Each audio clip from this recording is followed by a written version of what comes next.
Thank you, Anne. Thank you, Terry. Terry, you've been a dear friend for a long time. Thank you. As she said, my name is Amy Parker. I am from Butler County, Ohio, and when I was 10 years old, I went through a pretty ugly custody battle with my parents. When I was 12 years old, I started having panic attacks, and I couldn't breathe. When I was 14, I had the first of 7 knee surgeries, and I was prescribed Vicodin and Percocet to take daily for the next 5 years. I was 14. Well, when I was 16, I was a drug addict. Surprise, surprise, right? And I dropped out of high school, and I got my GED. By the time I was 21 years old, my life was completely out of control. My credit was completely ruined. I was living sort of a gypsy lifestyle. And I got pregnant. And I used the entire pregnancy. My daughter Chloe was born healthy, a little bit early, but I was not healthy. And my addiction took over what should have been the love for my child. And so my parents stepped in, thankfully. I signed my parental rights away, and they adopted her and raised her. By the time I was 30 years old, I was homeless. I was a fugitive on the run. I was in Indianapolis, Indiana. I was buying black tar heroin from the Mexican drug cartel. And I overdosed, and I stopped breathing. And when I stopped breathing, thankfully, I was revived with Narcan. It took about 6 weeks for me to reconsider the value of my life. I finally entered into treatment, and I was given Suboxone. Suboxone helped me with my withdrawal symptoms. It helped me to be able to put some focus into group therapy while I was in treatment. It helped me to learn some coping skills because without drugs, life is still happening, and I needed to learn how to deal with life. When I left treatment, I left with no medication. I had a duffel bag with maybe 4 outfits and a couple of belongings. And I went back to Middletown, Ohio. Remember, I was a fugitive. It was time for me to clean up the wreckage of my past. And when I went back to Middletown, before I turned myself in, I met someone and I fell in love. He was safe. He didn't use drugs, never been in trouble, didn't have 12 kids, and he cared about me. He didn't care if I could get drugs for him because he didn't do drugs. He saw the strength within me. When I met him, I was about 8 months clean. I didn't know how to carry on a conversation with someone normal, you know? We got an apartment together, and within just a couple of weeks, the police came and they found me. They knocked on the door, asked me for my social security number. I didn't have a backup plan or a fake number to give them, so I gave them my real number. And I looked at the man that I just fell in love with, and he knew I was a fugitive. And we knew that the jig was up. So I was arrested. I was taken to Middletown jail, and I was originally booked in for 90 days on a probation violation. I had been gone for 3 years. When I got into the jail, every female was in withdrawal from heroin. I was the only person that was not in withdrawal. I was preparing myself to go to prison for 5 or 6 years. I was desperate. I was lost. I had been an atheist my whole life. I didn't believe in God, and I often would foolishly joke and say that I was my own higher power. You see how far that got me. And desperate as I was, there were no books or notepads or pens in my jail cell, but there was a Bible.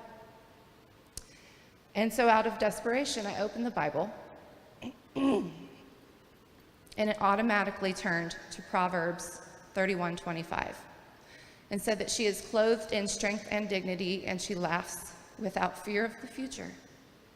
And at that point, I knew that no matter what was about to happen to me, if I was going to prison or for how long, I was going to be okay. I had a spiritual awakening in the Middletown jail. A few days later, I went to court for all of those fugitive felony warrants. Judge Wall was the judge, and he hadn't seen me for a few years, and I'm sure I looked a little bit healthier to him. But I'm positive that it was God that came into the courtroom, because the judge dropped every felony, took me off of probation, and instead of going to prison, I went home. I served 10 days. And that was my pivotal moment. I escaped death. I escaped going to prison. Now it's time for me to really begin this recovery thing. I hadn't been using this whole time, but I hadn't really done the work to heal. Because I had such bad anxiety, I couldn't focus in on how to heal. And so I learned how to breathe. I learned how to meditate. I learned mindfulness. Quitting heroin was the easy part. And I will say that again for the people in the back. Quitting heroin was the easy part, because I had to change everything about myself. I had to change how I perceived things, how I responded to things, how I reacted to things. I had to stop lying and be accountable. I had to be a grown-up. And that was scary. But I did it. And because I did that, I was able to reconnect with my family, especially my daughter, Chloe, that I signed my rights away to. We healed our relationship. That guy that was such a good guy for me that I met before jail, we got married. 3 days later, my dad died. But he and I had healed our relationship. He got to see me in recovery. He got to see me happy and healthy. I was blessed with a second chance to be a good mom, and my husband and I have a little girl who will be 4 years old next week, and she is crazy and runs our lives. But I wouldn't have it any other way. Because of all of these wonderful things, and because of my recovery, and because of my strength, and because I know that what I have gone through and what I have to say is important. And not only for people who struggle with the disease of addiction, but for people who don't believe it's a disease of addiction, or for people who need to connect with something. I was having a hard time finding a job because even though I didn't have all the felonies, I still had a really sketchy past. And so I reached out to Dr. Sean Ryan. He is the Chief Medical Officer of BrightView. BrightView is an outpatient substance use treatment center that originated here in Cincinnati, and now we're all over Ohio. And Dr. Ryan and BrightView created a role for me as a peer recovery supporter. The number one qualification for this job is to be someone who identifies as being in recovery from substance use disorder. That's me. And I'm good at it. So when I came on board, I learned what I needed to learn, still learning. And then they had me develop the entire clinical peer recovery supporter program, that each of our patients meets with a peer supporter, another person in recovery, another person empowered by the pain from their past. Now I'm working as a community outreach manager. I work in business development and marketing. I tell my story for a living. And let me tell you, my mother was really proud when she learned that I could get paid just for talking, since I do it so well. Something I do in my free time, I volunteer a lot. And the Foundation of Recovery is a nonprofit here in Cincinnati. Part of what we do is we cover the cost of outpatient substance use treatment, medication, transportation, because transportation is the number one barrier to treatment. But additional to that, we're part of the Hamilton County Narcan Distribution Collaborative. And because of my participation with the foundation, I'm able to speak with other people who are struggling or other family members who just want to keep their loved ones alive.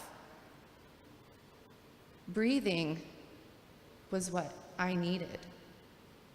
Narcan allowed me to breathe so I could find recovery, and now I'm able to help others breathe so that they can find recovery, so that they can go back to their families.